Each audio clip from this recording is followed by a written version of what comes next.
ഞാൻ പറയാൻ ആഗ്രഹിച്ചതാ മണിക്കുട്ടൻ പറഞ്ഞത്. വിശാലിന് മറ്റൊരു ജീവിതം സമ്മാനിച്ച് നീ അവന്റെ ജീവിതത്തിൽ നിന്ന് പോവുകയാണോ പാർവതി?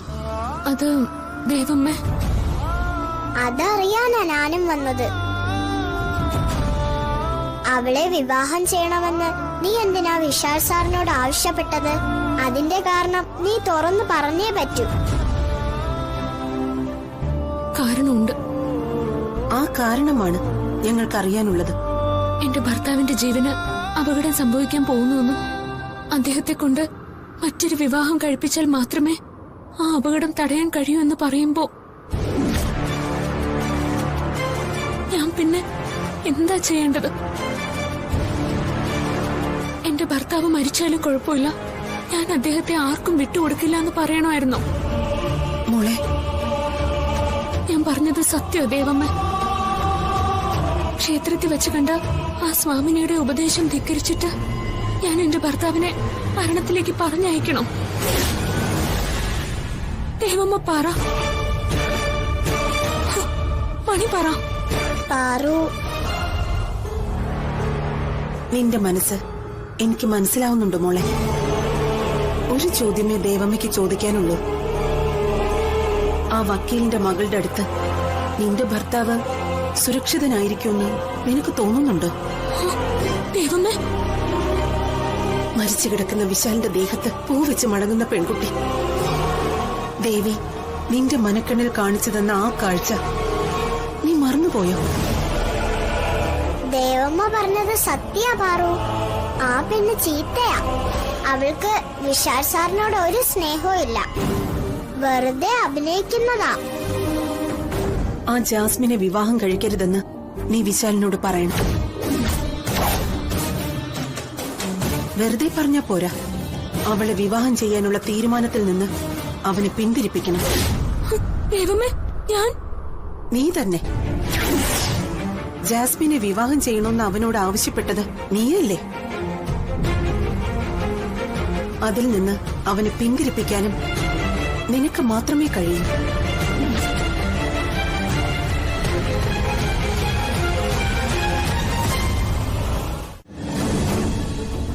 ജാസ്മിനില് അമ്മ കണ്ട കുഴപ്പമെന്താ? അത് എന്താ പറയാൻ ഇത്ര മടി? പറയ. കാരണം ഉണ്ടാവും. അതെന്താണെന്നാ ഞാൻ ചോദിക്കുന്നത്. എനിക്ക് അമ്മയോട് സംസാരിക്കാൻ കഴിയില്ല, എനിക്ക് അമ്മയെ കാണാനും കഴിയില്ല. നിനക്ക് അമ്മയെ കാണാനും അമ്മയോട് സംസാരിക്കാനൊക്കെ കഴിയുമെന്നല്ലേ നീ പറയുന്നത്? ജാസ്മിനെ ഞാൻ എന്തുകൊണ്ട് വിവാഹം കഴിക്കാൻ പാടില്ല? ഗായത്രി അമ്മയ്ക്ക് ഇഷ്ടമല്ല. ആ ഒരു കാരണം പോരെ? ഒരു പെണ്ണിനെ തിരഞ്ഞെടുക്കുമ്പോ അമ്മയുടെ ഇഷ്ടം കൂടി നോക്കണ്ടേ? നീ പറഞ്ഞത് ഞാൻ അംഗീകരിക്കുന്നു. ഞാനൊരു പെൺകുട്ടിയെ തിരഞ്ഞെടുക്കുമ്പോ തീർച്ചയായും ഞാൻ എന്റെ അമ്മയുടെ ഇഷ്ടം കൂടി നോക്കണം. പക്ഷേ നീ പറഞ്ഞത് അമ്മയുടെ അഭിപ്രായം തന്നെയാണോ അതോ നിന്റെ അഭിപ്രായമാണെന്നുള്ള കാര്യത്തിൽ എനിക്ക് സംശയമുണ്ട്. സത്യമായിട്ടും ഗായത്രി അമ്മയുടെ അഭിപ്രായോ? എങ്കിലേ അത് നീ പ്രൂവ് ചെയ്യണം. ഞാൻ ജാസ്മിനെ വിവാഹം കഴിക്കുന്നത് എന്റെ അമ്മയ്ക്ക് ഇഷ്ടമല്ലെന്ന് നീ തെളിയിച്ച അവൾക്ക് പകരം മറ്റൊരു പെൺകുട്ടിയെ ഞാൻ കണ്ടെത്തും. തെളിയിക്കാൻ കഴിയൂ നിനക്ക്? നിനക്കത് തെളിയിക്കാൻ കഴിയുന്നില്ല എങ്കിൽ എന്റെ ഈ തീരുമാനമായിട്ട് ഞാൻ മുന്നോട്ട് തന്നെ പോകും.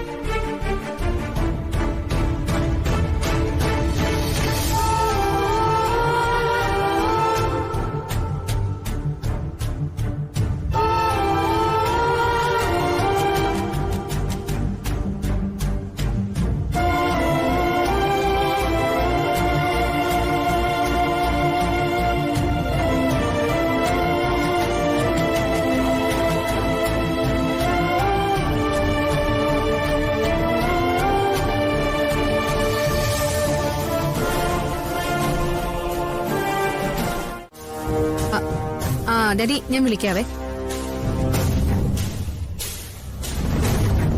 മോളെ, മറ്റൊരു വിവാഹം കഴിക്കാൻ വിശാലിന് സമ്മതം.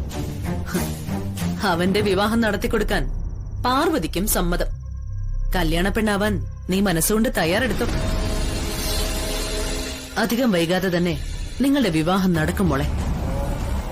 പാർവതി അത് ആത്മാർത്ഥമായിട്ട് പറഞ്ഞതാണെന്ന് ആന്റിക്ക് തോന്നുന്നുണ്ടോ? വിശാലിന് വിട്ടുകൊടുക്കാൻ അവക്ക് മനസ്സ് വരുമോ? ഇതവളുടെ എന്തോ പ്ലാനാണെന്നാ എനിക്ക് തോന്നുന്നത്. അതവള് പറഞ്ഞതേ എന്നോടോ നിന്നോടോ ഒന്നുമല്ല, വിശാലിനോടാ. അവന്റെ മുഖത്ത് നോക്കി നിങ്ങൾ വേറെ വിവാഹം കഴിക്കണമെന്ന് അവള് പറയണമെങ്കിൽ അവൾക്ക് നമ്മളോട് മത്സരിച്ച് മതിയായെന്നാണ് അർത്ഥം. അറിവും പഠിപ്പും ഒന്നും ഇല്ലെങ്കിലും വകതിരിവുള്ളവളാ. ഈ കളിയില് ഒരിക്കലും അവള് ജയിക്കില്ല എന്ന് മനസ്സിലാക്കാനുള്ള ഒരു കോമൺ സെൻസ് ഒക്കെ അവൾക്കുണ്ട്.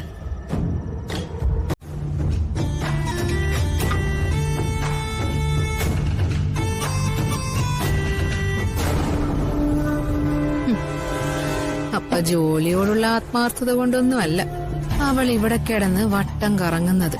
ജോലി കഴിഞ്ഞ് ക്ഷീണിച്ചു വരുന്ന ഭർത്താവിനെ ഊട്ടാൻ വേണ്ടിയിട്ട. വിശാലിന്റെ ഇഷ്ടം പിടിച്ചു പറ്റാനുള്ള ഓരോരോ അടവുകളെ.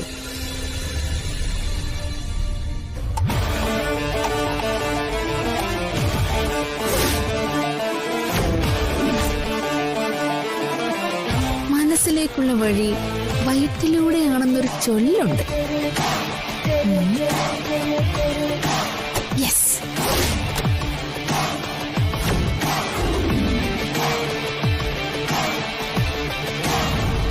ഈ പഞ്ചസാര ചോറ് വയറ്റി ചെല്ലുമ്പോ വിശാലിന്റെ മനസ്സിലെ നിന്നോടുള്ള പ്രേമം പൊട്ടിമുളയ്ക്കും.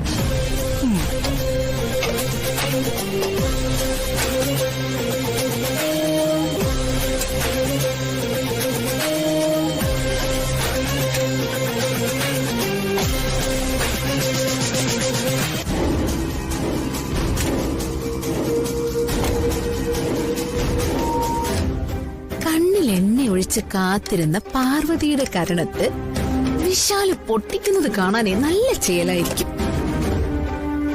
പഞ്ചസാര കുറച്ചുകൂടെ ആവാം.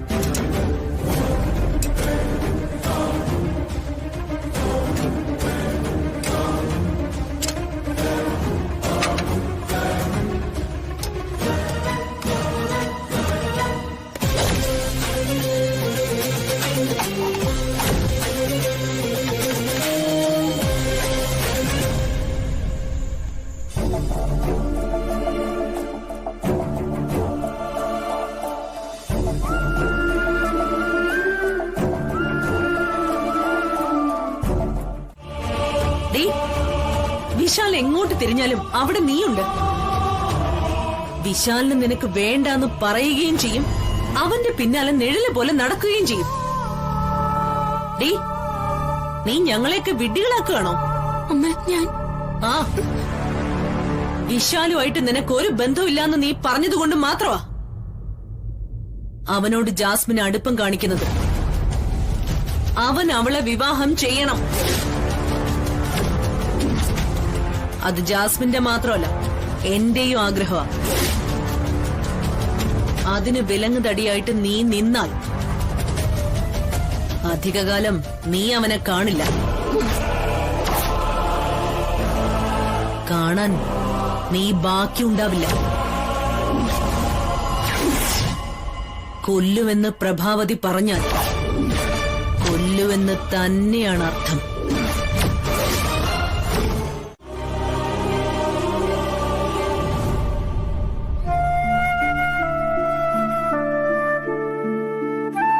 എല്ലാ പ്രയാസങ്ങളും ഈശ്വരന്മാരുടെ പരീക്ഷണങ്ങളാണെന്നാ മുത്തശ്ശൻ പറയാറുള്ളത്. ഞാൻ അനുഭവിക്കുന്ന പ്രയാസങ്ങൾ പറയാതെ തന്നെ അറിയാലോ ഉദയന്നൂരമ്മയ്ക്ക്. താലി കെട്ടിയ ആളുടെ അടുത്ത് ചെല്ലാൻ അവകാശമില്ല. മരുമകളായി കയറി വന്ന വീട്ടിൽ അടുക്കള വിട്ടു പോവാൻ അനുവാദവുമില്ല. മറ്റുള്ളവർ ചെയ്യുന്നതിനെല്ലാം സമാധാനം പറയേണ്ടതും ഞാൻ ഒരുത്തി മാത്രം. ഇനിയും എത്ര കാലം ഞാൻ ഈ പരീക്ഷണങ്ങളൊക്കെ സഹിക്കണം? ഇതിനൊരു അവസാനം എന്നോ? ദേവി തന്നെ എന്നോടൊന്ന് പറ. പാറു പാറു, വിശാൽ സാറിനോട് വേറൊരു കല്യാണം കഴിക്കാൻ പാറു പറഞ്ഞോ? ഇവിടത്തെ അമ്മയും ജാസ്മിനും സംസാരിക്കുന്നത് ഞാൻ കേട്ടതാ. പാറു തന്നെ അനുവാദം കൊടുത്ത സ്ഥിതിക്ക് വിശാൽ സാറ് വേറെ കല്യാണം കഴിക്കുമെന്ന്. സത്യം പറ പാറു, വിശാൽ സാറിനോട് പാറു അങ്ങനെ പറഞ്ഞിട്ടുണ്ടോ? അത് പിന്നെ മണിക്കുട്ട, മണി അറിഞ്ഞതുപോലെ ഞാനും അറിഞ്ഞു. ഇപ്പൊ ഈ വീട്ടിലെ സംസാര വിഷയം അത് തന്നെയാ. എനിക്കും അറിയണം, വിശാലേട്ടനോട് വേറെ കല്യാണം കഴിക്കാൻ പാർവതി പറഞ്ഞോ? കണ്ടില്ലേ മണി, നമ്മൾ കേട്ടത് സത്യം തന്നെയാ. അതുകൊണ്ടാ പാർവതി ഒന്നും മിണ്ടാത്തത്. പാറു അങ്ങനെ പറഞ്ഞിട്ടുണ്ടെങ്കിലേ പാറുവിന്റെ ജീവിതത്തിൽ ചെയ്ത ഏറ്റവും വലിയ മണ്ടത്തരം അത്. വിശാൽ സാറ് അടുപ്പോ സ്നേഹമൊന്നും കാണിക്കുന്നില്ലെങ്കിലും വിശാൽ സാറില്ലാത്ത ജീവിതത്തെ കുറിച്ച് പാറുവിന് ചിന്തിക്കാൻ കഴിയോ? ഒന്നും എന്റെ തീരുമാനമല്ല, ദൈവങ്ങളുടെ തീരുമാനോ. നിങ്ങൾ രണ്ടുപേരും എന്നെ ചോദ്യം ചെയ്യുന്ന പോലെ എനിക്ക് ദൈവങ്ങളെ ചോദ്യം ചെയ്യാൻ കഴിയില്ലല്ലോ. അനുസരിക്കാനും അനുഭവിക്കാനും അല്ലേ കഴിയൂ. മണി പറഞ്ഞതുപോലെ പാർവതി ചെയ്തത് മണ്ടത്തരം തന്നെയാ. ആന മണ്ടത്തരം. അമ്മയുടെ അങ്കിളിന്റെയും കളികളാണെന്ന് എനിക്കറിയാം.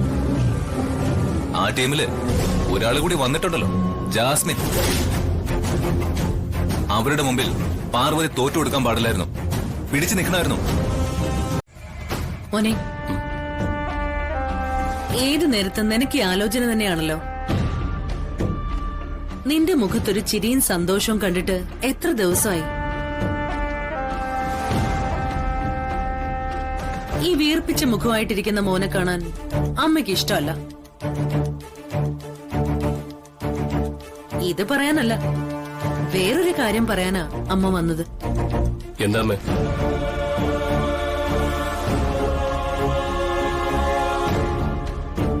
നിന്നെ കാണാൻ ഒരാള് വന്നിട്ടുണ്ട്. പക്ഷേ നിന്റെ മുന്നിലേക്ക് വരാൻ പേടിയാ. എന്റെ മുന്നിലേക്ക് വരാൻ പേടിയോ? എന്തിന്? ആരാ ആള്? മോനെ, അവനൊരു ബുദ്ധിമോശം സംഭവിച്ചു പോയി. നിന്റെ കാലില് വീണ് മാപ്പ് പറയാൻ തയ്യാറായിട്ടാ അവൻ വന്നിരിക്കുന്നത്. ഇനി നീ അവനെ വഴക്കൊന്നും പറയരുത്. ആരുടെ കാര്യം അമ്മയെ പറയുന്നേ? ഹ, അവിടെ പേടിച്ചു നിന്നിട്ട് എന്താ കാര്യം? വന്ന് വിശാലിനോട് മാപ്പ് പറയ്. ദേ, വിശാല് സമ്മതിക്കാതെ നിന്നെ ഞാൻ ഇതിനകത്ത് താമസിപ്പിക്കത്തില്ല.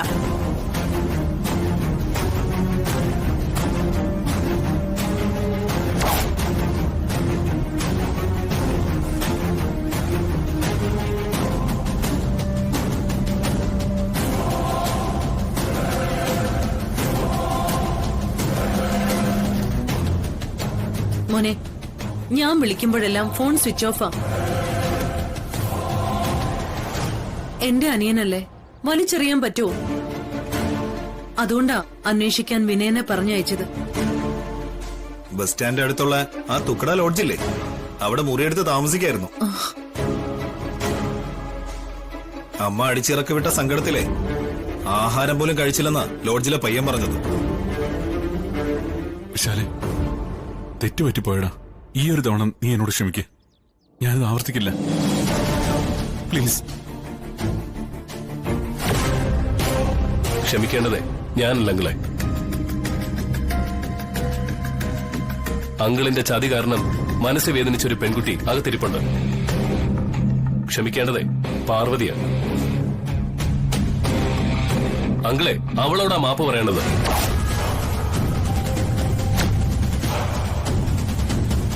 വിശാലേട്ടൻ പറഞ്ഞതാ ശരി. വിശാലേട്ടനുമായിട്ടുള്ള ബന്ധം ഇല്ലാതാക്കുന്നതേ പാർവതിക്ക് സങ്കല്പിക്കാൻ പോലും പറ്റാത്ത കാര്യമാണ്. ആ പാവത്തിനെ പറഞ്ഞു പറ്റിച്ച് ഡിവോഴ്സ് പേപ്പറിൽ സൈൻ ചെയ്യിപ്പിച്ച അങ്കിളെ അവളോട് മാപ്പ് പറയാ തന്നെ വേണം. ഞാൻ പോയി വിളിച്ചോണ്ടുവരാം. വിശാലെ, മോനെ, പ്രതാപൻ അവളോട് മാപ്പ് പറയാന്ന് പറഞ്ഞ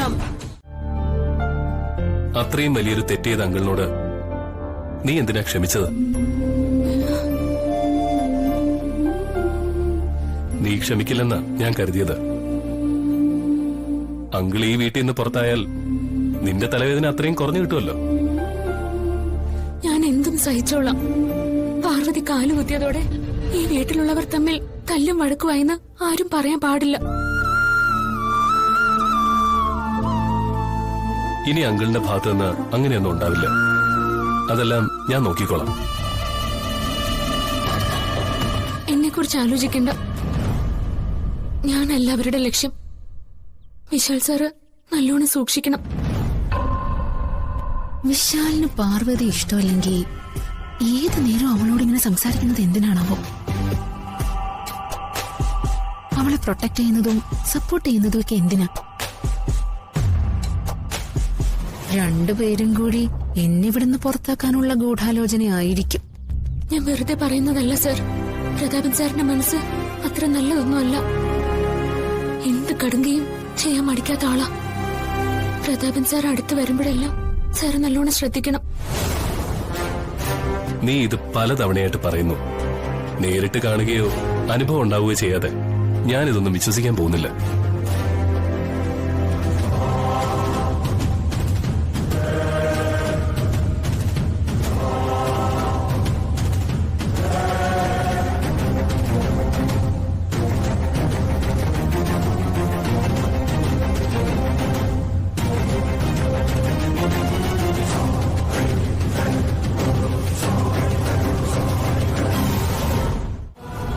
വിശാലിന്റെ സ്വത്തടിച്ചു മാറ്റാനുള്ള നമ്മുടെ കള്ളക്കളിക്ക് കൂട്ടുനിൽക്കാൻ വേണ്ടിയാ ജാസ്മിൻ ഇവിടെ വന്നത്.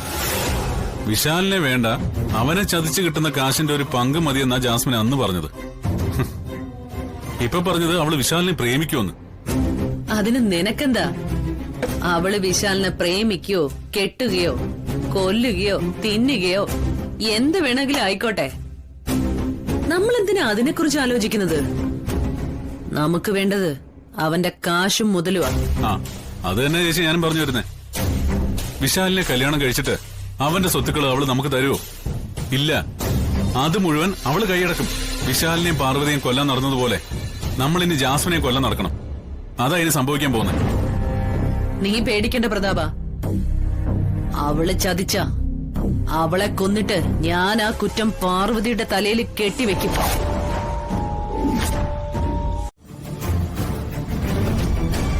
വിശാൽ, ചെറിയൊരു തെറ്റ് ചെയ്തു പോയതിന് പ്രതാപനെ കൊണ്ട് നീ ഇവളോട് മാപ്പ് പറയിച്ചില്ലേ? അമ്മയുടെ ഗസ്റ്റിനെ അപമാനിച്ചാൽ അത് ഈ അമ്മയെ അപമാനിക്കുന്നതിന് തുല്യോ?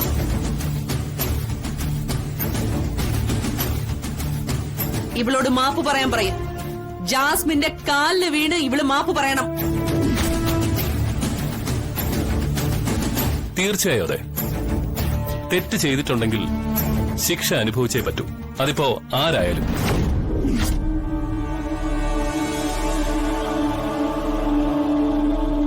പാർവതി, എന്തിനാ നീ ഇവളെ അടിച്ചത്? കാരണം അന്വേഷിക്കുന്ന എന്തിന്? എന്ത് കാരണത്തിനായാലും ഇവള് ജാസ്മിനെ അടിച്ച തെറ്റ് തന്നെയാ.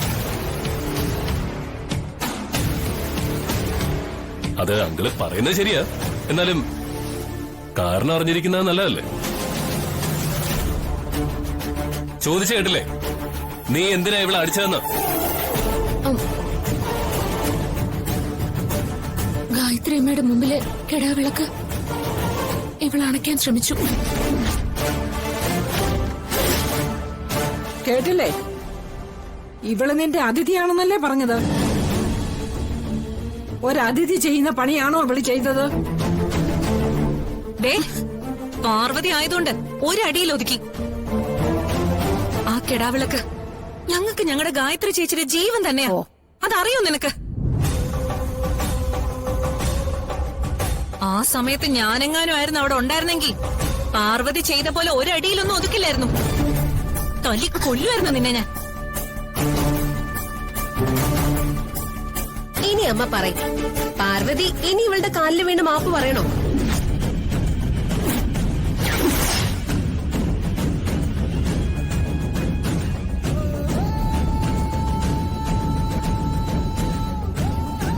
എങ്ങോട്ടാ പോകുന്നത്? അവിടെ നിൽക്ക്.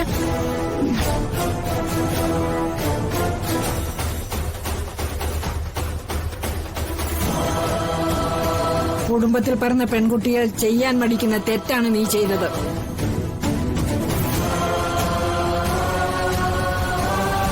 ഗായത്രിയെയും അവളെ സ്നേഹിക്കുന്ന മുഴുവൻ പേരെയും നീ അപമാനിച്ചു.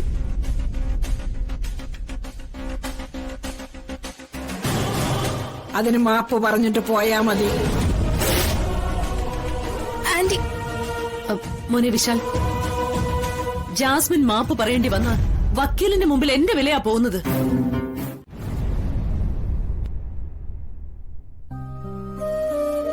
ഉദയന്നൂരമ്മയുടെ മണ്ണിൽ എവിടെയോ ആയിരുന്നു നിന്റെ കൂട്ട് നഷ്ടപ്പെട്ടു പോയത്. ആ മണ്ണിൽ നിന്ന് വന്നതാ ഞാനും. കൂട്ടില്ലാതെ ഒറ്റയ്ക്ക്. ഒരു കണക്കിന് ആലോചിച്ച എന്റെയും നിന്റെയും തലവര ഒന്നാ.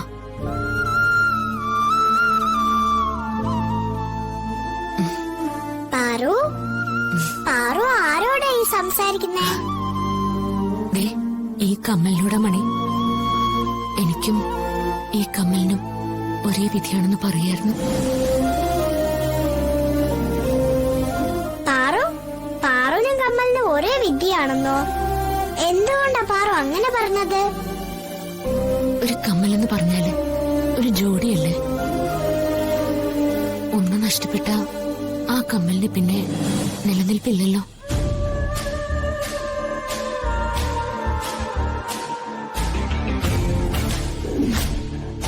വിശാലിന്റെ കയ്യിൽ കണ്ട കമ്മല് തന്നെയല്ലേ ഇത്?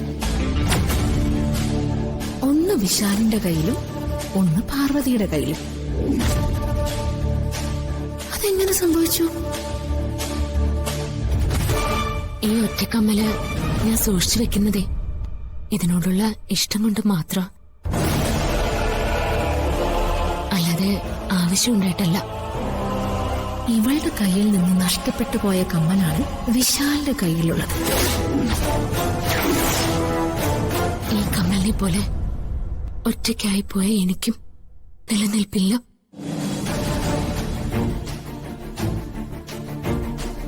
ഈ കമ്മലിന് ഇനി ഒരു കാലത്തും ഒരു കൂട്ടുണ്ടാവില്ല. അതുപോലെ തന്നെയാ എന്റെ കാര്യവും.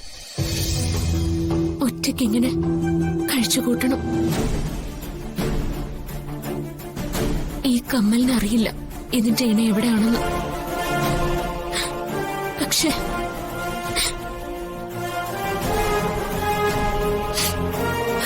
എന്റെ ആള് എവിടെയാണെന്ന് എനിക്കറിയാം. വിഷമിക്കല്ലേ പാറു. കൂട്ടില്ലാതെ ജീവിക്കണോ ഭാര്യയും ഭർത്താവിനെയും കൂട്ടിച്ചേർക്കണോ എന്നൊക്കെ തീരുമാനിക്കുന്ന ദൈവമാ. പാറുവിനെ പരീക്ഷിച്ചത് മതിയെന്ന് ഒരു ദിവസം ദൈവത്തിന് തോന്നിയാൽ വിശാൽ സാറ് പാറുവിനോട് വന്ന് പറയും, പാർവതി ഇന്നു മുതൽ നമ്മൾ ഒന്നാണെന്ന്. ഈ തത്തയാള് കൊള്ളാലോ. തത്ത പറഞ്ഞത് സംഭവിക്കാനുള്ള സാധ്യതയുണ്ട്. വിശാലിന്റെ സ്വഭാവത്തിലുണ്ടായ മാറ്റങ്ങൾ അതിന്റെ ലക്ഷണം. പക്ഷേ നിങ്ങളെ ഒന്നിപ്പിക്കാൻ ദൈവം തീരുമാനിച്ചാലും ഞാൻ സമ്മതിക്കില്ല പാർവതി. അതിനിടയിലാ വിശാൽ എന്റെ മനസ്സിൽ കയറിക്കൂടിയത്. പക്ഷേ ദൈവം എനിക്ക് വിധിച്ചത് അയാളെയല്ലേ. അതുകൊണ്ട് ഞാൻ തിരിച്ചു പോവുക.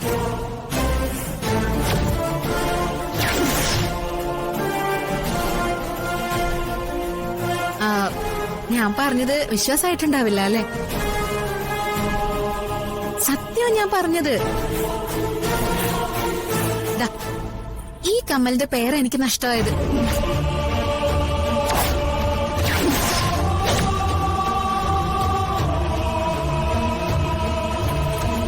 ആ സ്വാമി വലിയ സിദ്ധനാണെന്നാ ഞാൻ അറിഞ്ഞത്. പറഞ്ഞ അച്ചട്ടാണത്രേ. അതുകൊണ്ടാ ഞാൻ വിശ്വസിച്ചത്. ആ കമ്മല് കിട്ടിയ ചെറുപ്പക്കാരനെ ഞാൻ കണ്ടുമുട്ടുമെന്ന് തന്നെയാ എന്റെ മനസ്സ് പറയുന്നത്.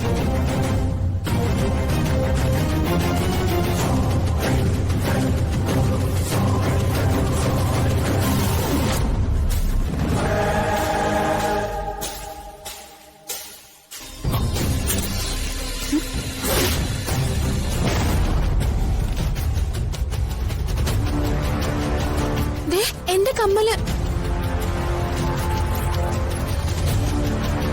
അതൊന്ന് കാണിക്കു വിശാൽ. പ്ലീസ് വിശാൽ.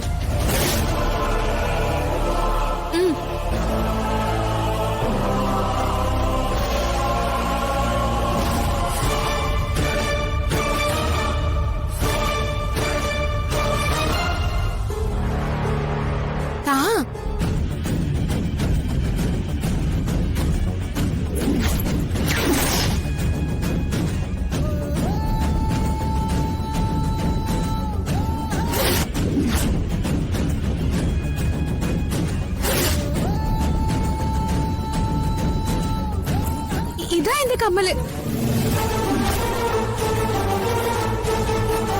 കണ്ടില്ലേ, നഷ്ടപ്പെട്ടു പോയ എന്റെ കമ്മലാ ഇത്. അയ്യോ, വിശാലാണോ ഇത് കിട്ടിയത്? ഈശ്വര, എനിക്ക് വിശ്വസിക്കാൻ കഴിയുന്നില്ല. സ്വാമി പറഞ്ഞത് സത്യമായി. വിശാലിന്റെ അടുത്ത് ഞാൻ എത്തിപ്പെട്ടില്ലേ? എന്റെ ഭർത്താവാകാൻ ദൈവം കണ്ടുവച്ച ആളുടെ അടുത്ത് തന്നെയല്ലേ ഞാൻ എത്തിപ്പെട്ടത്?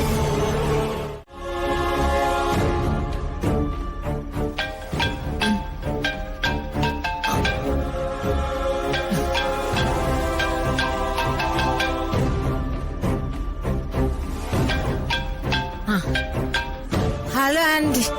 ഒരു ഫ്രണ്ടിനെ കണ്ടിട്ട് അരമണിക്കൂറിൽ തിരിച്ചെത്താന്ന് പറഞ്ഞിട്ട് പോയതല്ലേ നീ? നിന്റെ ഫ്രണ്ട് എന്താ ബാറിലാണോ?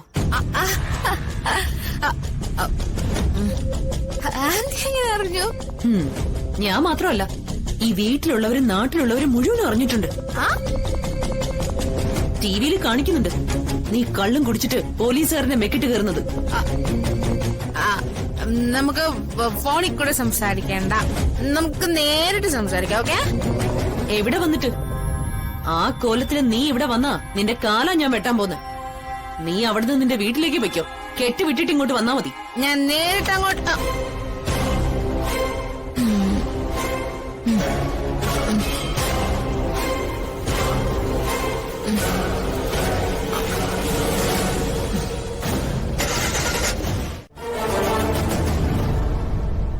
അതെ, നിനക്ക് ഫ്യൂസ് വയർ കെട്ടാന്നറിയോ? ഇല്ല. എന്നാലേ ഞാൻ പഠിപ്പിച്ചുതരാം. എന്തെങ്കിലും ആവശ്യം വരും. ദേ, ഇതിന്റെ ഉള്ളില് ഒരു കമ്പിയുണ്ട്. ദേ, ഈ കമ്പിയാ കെട്ടേണ്ടത്.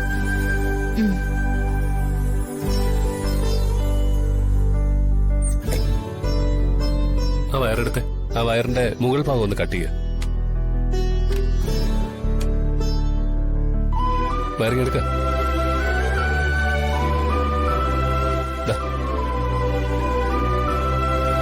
ഈ മുകളിലെ സ്ലീവ് കുറച്ച് കട്ട് ചെയ്യുക. അയ്യോ, ഇത് മുറിക്കാൻ കത്തിയില്ലല്ലോ. അതിന് കത്തിയൊന്നും വേണ്ട, നിന്റെ പല്ല് പോരെ, കടിച്ചു മുറിക്കുക.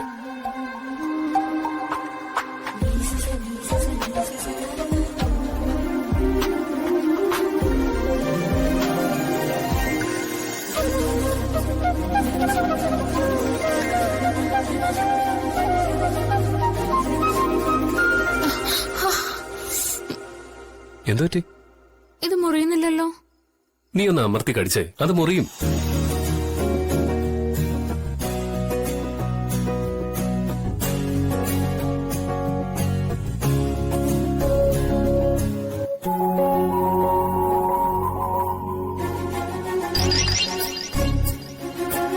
എന്നെപ്പോ എന്തിനെങ്ങനെ നോക്കിയേ? ഞാൻ നോക്കിയില്ലല്ലോ.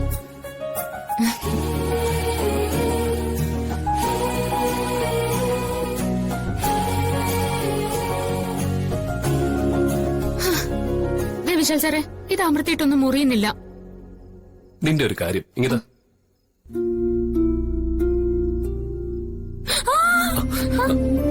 കടിക്കല്ലേ? എന്തു പറ്റി? ഒരു നിമിഷേ.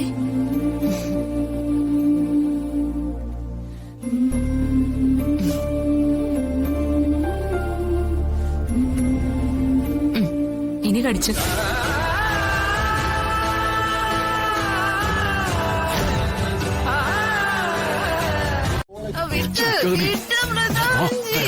ഇവിടെ ഈ കോലത്തിൽ ആരെങ്കിലും കണ്ടാ തീർന്നു. എടി, ഒന്ന് നേരെ നിൽക്കേ. എന്നെ വീട് ജാസ്മിനെ ഒന്ന് അടങ്ങി നിൽക്കി മിണ്ടല്ലേ.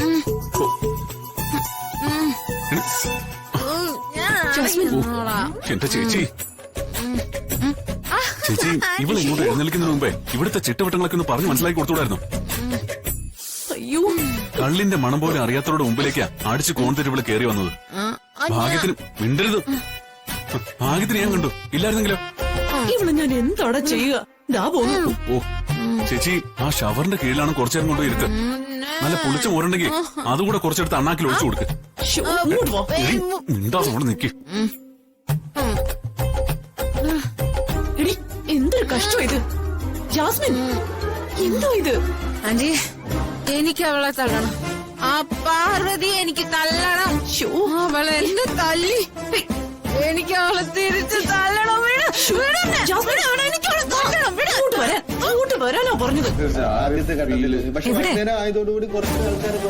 ഇങ്ങെടുത്തേച്ച രാത്രി എങ്ങനെയാണെന്ന് അറിയില്ല. ചിലപ്പോ തന്നെ, അതായത് കയറ്റി ഇറക്കുമതികളൊക്കെ ധാരാളമായിട്ട് നടക്കും. വളരെ മനോഹരമായിട്ടുണ്ട്. ഒരു ചാനലിലും ആ ന്യൂസ് ഇല്ലല്ലോ. അവള് റൂമിലുണ്ടെന്നല്ലേ പ്രഭാവതി പറഞ്ഞത്. നിങ്ങൾക്ക് തെറ്റുപറ്റിയതായിരിക്കും. എനിക്കും പാർവതിക്കും ഒരുപോലെ തെറ്റുപറ്റൂ. വീണ്ടും ചൂടുപിടിക്കുകയാണ്. അവളെ എന്നെ തല്ലിട്ടെ എല്ലാവരോടും ഞാൻ മാപ്പ് പറയണത്. ആ കിളവി പറഞ്ഞില്ലേ? ആ വിഷമത്തിലാ ഞാൻ കുടിച്ചത്. സത്യം. അയ്യോ, എനിക്ക് അവളെ തല്ലണം ആന്റി. എനിക്ക് ആ പാർവതിയെ തല്ലണം. ഇപ്പൊ തന്നെ പോണം. ജാസ്മിൻ, കാലുറപ്പിച്ചൊന്നും നിൽക്കാൻ പറ്റുന്നില്ല. എന്നിട്ടല്ലേ മറ്റുള്ളവരെ തല്ലുന്നത്. വിടാന്റി, എനിക്ക് അവളെ തല്ലണം. വിട് ആന്റി. പിന്നെ ഈ കോലത്തിൽ അവര് കണ്ടാലേ എല്ലാവരും കൂടി എന്നെയാ തല്ലാൻ പോകുന്നത്. ഇങ്ങോട്ട് വാ. 2011 മുതൽ ഇസ്രായേലിന്റെ അതിർത്തി കാക്കുന്നതിൽ നിർണായക പങ്ക് വഹിക്കുന്ന ആയുധമാണ്. Food safety and standards. Sindhu ചേച്ചി നെഞ്ചത്തടിച്ച് കരയുന്ന കണ്ടിട്ട് എനിക്ക് സഹിക്കാൻ കഴിഞ്ഞില്ല മുത്തശ്ശ. വിവാഹം കഴിഞ്ഞ് 6 വർഷത്തിന് ശേഷം ഉണ്ടായ മോള. പതിവ് പോലെ സ്കൂളിൽ പോയതാ, പിന്നെ തിരിച്ചു വന്നില്ലാത്രേ. 4 ദിവസമായി. സിന്ധു ചേച്ചി പോലീസിൽ പരാതി കൊടുത്തിട്ടുണ്ട്. ആ കുട്ടിക്ക് എന്ത് പറ്റിയെന്ന് പോലീസുകാര് കണ്ടുപിടിക്കും, അല്ലേ മുത്തശ്ശ? ഉറപ്പൊന്നും പറയാൻ കഴിയില്ല മണി. കഴിഞ്ഞ ദിവസം പത്രത്തിലുണ്ടായിരുന്നു, നമ്മുടെ നാട്ടിൽ നിന്ന് ഈ വർഷം 500-ൽ പരം കുട്ടികളെ കാണാതായിട്ടുണ്ടെന്ന്. അവരിൽ പലരും ഏത് വഴി പോയെന്ന് എത്ര അന്വേഷിച്ചിട്ടും പോലീസിന് കണ്ടുപിടിക്കാൻ കഴിഞ്ഞിട്ടില്ല. പ്രശ്നം വെച്ച് നോക്കിയാ കണ്ടുപിടിക്കാൻ കഴിയും മുത്തശ്ശ? കാണാതായ ആൾക്കാരെ കണ്ടുപിടിക്കാൻ മഷി നോട്ടത്തിലൂടെ കഴിയും. മഷി നോട്ടോ? അതൊരു പ്രത്യേക മഷിക്കൂട്ട. അത് വെറ്റിലയെ പുരട്ടി മന്ത്രം ചൊല്ലണം. നാം തേടുന്നത് കാണാതായ ആളെയാണെങ്കിലും കളവ് പോയ വസ്തുവാണെങ്കിലും ആ മഷിയിൽ തെളിഞ്ഞു വരും. കാണാതായ ആള് ജീവിച്ചിരിപ്പില്ലെങ്കിലോ? മരിച്ചുപോയ ആളെ തിരിച്ചു വരുത്തുന്നതിനും ഒരു പ്രയോഗമുണ്ട്. മരിച്ചുപോയ ആളെ വിളിച്ചു വരുത്താൻ കഴിയുമെന്നോ? മുത്തശ്ശൻ വെറുതെ പറയുന്നതാ. വെറുതെ പറഞ്ഞതല്ല മോളെ. പരേതാത്മാവിനെ നേരിട്ട് കാണാൻ കഴിയില്ല, പക്ഷേ പ്രതിബിംബം കാണാൻ കഴിയും. അതിനെന്താ വേണ്ടത്? പ്രേതാത്മാവിന്റെ പ്രതിബിംബം തെളിയാൻ ആദ്യം ഒരു ഉപാധി തയ്യാറാക്കണം. ജലമോ ദർപ്പണമോ താമ്പൂലമോ ആവാം. വെള്ളത്തിലോ കണ്ണാടിയിലോ വെറ്റിലയിലോ പ്രേതത്തിനെ കാണാൻ കഴിയുമെന്നാണോ മുത്തശ്ശൻ പറയുന്നത്? അത് വെറുതെ വെച്ചാ പ്രേതാത്മാവ് വരില്ല. വൈതരണി മന്ത്രം 10,001 വട്ടം ഉരുക്കഴിക്കുകയും വേണം. പിഴവില്ലാതെ മന്ത്രം പൂർത്തിയാക്കാൻ കഴിഞ്ഞാൽ നമ്മൾ ഒരുക്കി വച്ചിരിക്കുന്ന ഉപാധിയിൽ പ്രേതാത്മാവിന്റെ പ്രതിബിംബം തെളിയും. സത്യമാണോ മുത്തശ്ശൻ പറയുന്നതൊക്കെ? എന്താ സംശയം? പാറു കാണുന്നത് പോലെ ആത്മാവിനെ നേരിട്ട് കാണാൻ വിശാൽ സാറിന് കഴിയില്ല. പാറു പറഞ്ഞത് സത്യമാണെന്ന് വിശാൽ സാറിന് ബോധ്യപ്പെടാൻ ദേവമ്മയുടെ പ്രതിബിംബം കണ്ടാ പോരെ? അത് മതി മണി. മരിച്ചുപോയ ഗായത്രിയമ്മ ഇവിടെ ഉണ്ടെന്ന് വിശ്വസിക്കാൻ അദ്ദേഹത്തിന് കഴിയുന്നില്ല. അതാ പ്രശ്നം. ഗായത്രിയമ്മയുടെ പ്രതിബിംബം കാണിച്ചു കൊടുത്താൽ മതി. ഞാൻ പറയുന്നത് സത്യമാണെന്ന് അദ്ദേഹത്തിന് മനസ്സിലാവും. ഉദയന്നൂരമ്മയുടെ വഴിയുള്ള കാര്യം ഞാൻ മറന്നിരിക്കുകയായിരുന്നു. പാറു എല്ലായിടത്തും ജയിച്ചു കാണാനാ ഞാൻ ആഗ്രഹിക്കുന്നേ. അദ്ദേഹത്തിന് ഗായത്രിയമ്മയെ കാണിച്ചു കൊടുത്താലും ഞാൻ ജയിക്കില്ല മണിക്കുട്ട. ജാസ്മിനെ വിവാഹം കഴിക്കാനുള്ള തീരുമാനത്തിൽ നിന്ന് പിന്മാറുമായിരിക്കും. പക്ഷേ മറ്റൊരു പെൺകുട്ടിയെ അമ്മ അദ്ദേഹത്തിന് കണ്ടുപിടിച്ചു കൊടുക്കും. എന്റെ ജീവിതം ഇവിടുത്തെ അടുക്കളയിൽ തന്നെയാവും. അദ്ദേഹത്തിന് സന്തോഷമുള്ള ജീവിതം കിട്ടുമല്ലോ. ഞാനിതൊക്കെ ചെയ്യുന്നതുകൊണ്ട് എനിക്കുള്ള ഒരേ ഒരു നേട്ടം അതാ.